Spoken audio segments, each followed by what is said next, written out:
সুন্দরভাবে আমাদের বর্তমান সামাজিক যে পরিস্থিতি এবং তার যে চিত্র ওই 5 মিনিট পথনাটিকার মাধ্যমে তুলে ধরেছে। আমার মনে হয় না এরপরে আলাদা করে আমাদের কারোর বলার কিছু আছে, কারণ সত্যি বলতে বর্তমান যা পরিস্থিতির সঙ্গে আমরা লড়ছি প্রতিদিন,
উত্তরাখণ্ড একজন নার্সকে গণধর্ষণ করে পাথর দিয়ে তার মুখ কুঁচকে মেরে ফেলা হলো।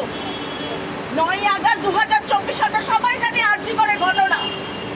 9 আগস্ট 2024 কর্মরত একজন ডাক্তার 36 ঘন্টা ডিউটি করার পরে একটু রেস্ট নিচ্ছিল, তাকে ধর্ষণ করে খুন করা হলো। সবাই বলল অন্ধকার একটা জায়গায় একা থাকার কোনো মানে নয়, দোষ তো ওরই। 12 আগস্ট 2024 নাবালিকা একজন দলিত মেয়েকে 5 জন মিলে গণধর্ষণ করলো বিহারে। 5 জনের নামে অ্যারেস্ট ওয়ারেন্ট বেরোলো, কিন্তু তারপর কি হলো কেউ জানি? খবর রেখেছি আমরা। 14 আগস্ট 2024 14 বছর বয়সী মেয়ে স্কুলে পড়ে, তার টিচারের দ্বারা ধর্ষিত করে হাসপাতালে তোড়বে যন্ত্রণায় মারা গেল। 15 আগস্ট আমাদের স্বাধীনতা দিবস। 15 আগস্ট 2024 শিলিগুড়ি গণধর্ষণ এক নাবালিকা। 16 আগস্ট 2024 আবার একজন দলিত নার্স, তাকে বন্ধ করে রাখা হলো হাসপাতালে, তাকে বারবার করে গণধর্ষণ করে খুন করা হলো।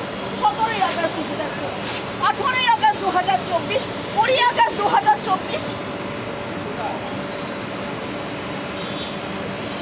ঘটনা এসেছে আমাদের কাছে নাম এসেছে আরজিকর, আমাদের কাছে নাম এসেছে শিলিগুড়ি, আমাদের কাছে নাম এসেছে ভোপাল, আমাদের কাছে নাম এসেছে উত্তরাখণ্ড। কে আমরা? কি আমাদের নাম? আমরা উন্নাও, আমরা কামদুনি, আমরা হাতরাস, আমরা পার্ক স্ট্রিট। আমাদের পরিচয় শুধুমাত্র যে ধর্ষণ ঘটেছে সেটাই দাঁড়ায় আমাদের পরিচয়। আমাদের কোনো নাম নেই, আমাদের কোনো পরিচয় নেই। আমাদের একমাত্র পরিচয় পরিসংখ্যান। আমরা শুধুমাত্র একটা মাংসপিণ্ড। আমরা শুধুমাত্র জনি। আমরা আমরা কেউ নই। আমরা খবরের কাগজের শিরোনাম, খবরের কাগজে খবর বেরিয়েছে 6 মাস বয়সী শিশু, একটি মেয়ে 6 মাস বয়সী শিশু, তাকে হেনস্থা করেছে, যৌন নির্যাতন করেছে, ধর্ষণ করেছে তার বাবা। আমরা খবরের কাগজের শিরোনাম।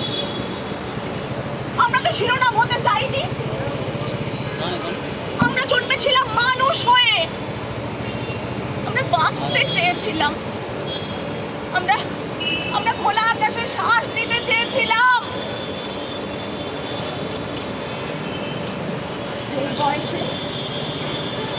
যেই বয়সে আমাদের হামাগুড়ি দিয়ে আস্তে আস্তে উপায় হাঁটতে শেখার কথা, সেই বয়সে আমাদের স্থান হলো মর্গে। আমাদের স্থান হলো ঠান্ডা মর্গে। এটা তো রোজ ঘটে, ধর্ষণ রোজ ঘটে, কারণ মেয়েদের শরীর একটা যুদ্ধক্ষেত্র। এই যুদ্ধক্ষেত্র মারিয়ে মারিয়ে পায়ের তলায় কুচলিয়ে এগিয়ে যায় মানুষ, এগিয়ে যায় সভ্যতা, এগিয়ে যায় পুরুষতান্ত্রিক সভ্যতা। আর এই পায়ের তলায় পদদলিত হতে হতে আমরা শিখি মেনে নিতে। কে আমরা? কি আমাদের পরিচয়? কে আমরা? কি আমাদের পরিচয়? কে আমরা? কি আমাদের পরিচয়? কে আমরা? কি আমাদের পরিচয়? কে আমরা? কি আমাদের পরিচয়? কে আমরা? কি আমাদের পরিচয়? ওরা বলে একা একা বাইরে যেও না। ওরা বলে বাবাকে ভাইকে নিয়ে যাও, তাহলে তুমি সেফ থাকবে। পরিসংখ্যান বলে সবচেয়ে বেশি মেয়ে ধর্ষিত হয় তার পরিবারে, তার আত্মীয় স্বজনের কাছে, তার কাছের মানুষের কাছে। বাড়ির লোকেরা বলে নিয়ে কথা বলতে নেই, তাহলে পরিবারতন্ত্র উঠে যাবে।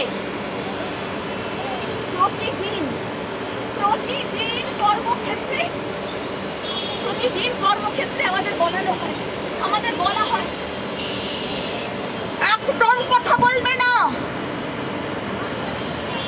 ওসব পশ ফস ভুলে যাও, পাপি পেটের দায়, তুমি মুখ খুললে ফিনিশ। এগুলো তো হয়েই থাকে, এগুলো ছোট ঘটনা। এই ছোট ঘটনা শেখায় রাষ্ট্র থেকে শুরু করে পরিবার পর্যন্ত সবাই। আর আমরা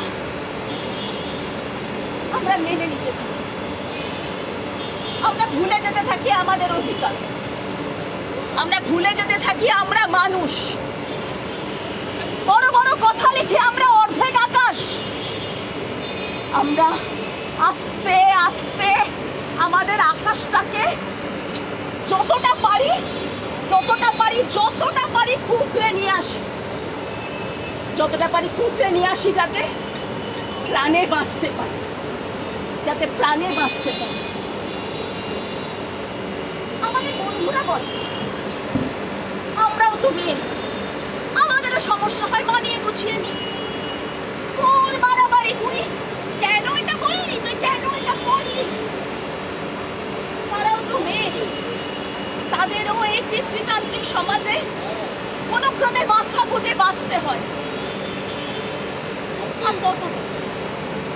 আর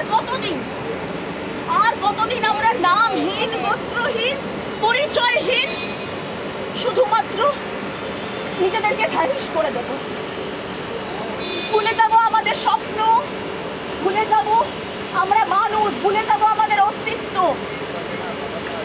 শুধুমাত্র বেঁচে থাকার দায়, শুধুমাত্র দুমুঠো খাওয়ার দায়, শুধুমাত্র একটু আশ্রয়ের দায়, শুধুমাত্র ভালোবাসার দায়।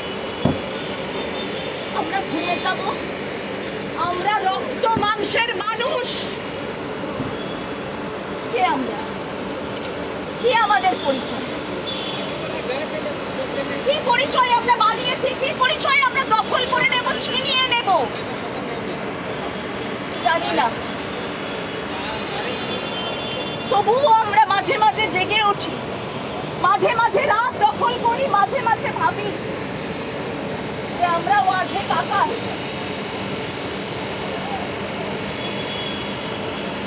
মাঝে মাঝে মাঝে মাঝে মনে হয় টেনে ফুঁড়ে ভেঙে দিই সবকিছু। মাঝে মাঝে আমাদেরও বাঁচতে ইচ্ছে করে,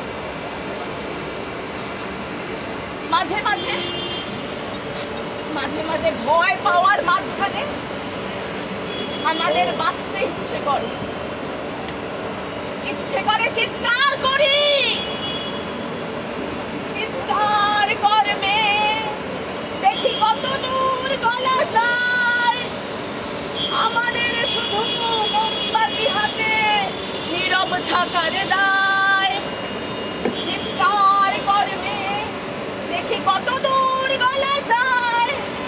আমাদের শুধু ধ্বজা ভাঙা রথে উড়িয়ে চলার দায়।